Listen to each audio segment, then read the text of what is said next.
with the technology and the social media, that is something that I go into great detail in my book, so of seeing, and the academic piece too, so just to begin in terms of the social media and the technology, I encourage parents to reflect on their own adolescence. We do a lot of self-reflective exercises in the book of remembering what their teenage years were like and how they would feel if that was broadcast on the internet for everyone to see. If you were living in this kind of comparison trap all day where like you just open your phone and you see all the other people that at school going through their life, but it's highlighted, it's looked a certain way. As teens start to ask, why am I not that way? It's sort of like from surface level, it's not good for anyone's self-esteem. But what I encourage, and I know maybe we'll get to this later, is really for teens to shift their social media use. I am not an advocate of prohibiting social media or the use of technology. I actually, and I get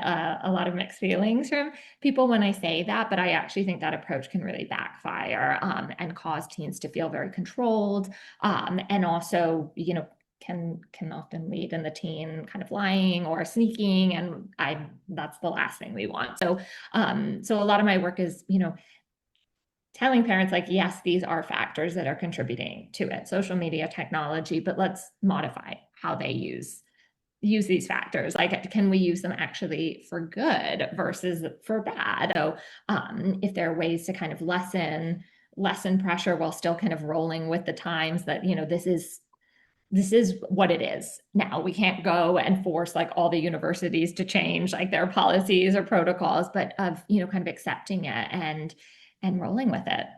hmm Right. We might get some questions about this at the end, but I could not Sure. agree with you more with, technology and social media. And I think sometimes and not all the times, but when, parents come in, and they're of that mindset of like, okay, something's wrong, fix it. We try to look at other things to fix, first. Right. And sometimes the phone becomes one of those. And of course, I always say it's not necessarily what you do, but the why you do it, Right. the why Right. behind it. Right.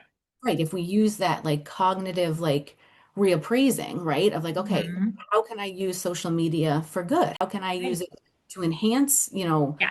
self-esteem or my Right. interests, my connections? I think that's going to be much more beneficial for them, for the teens in the long run.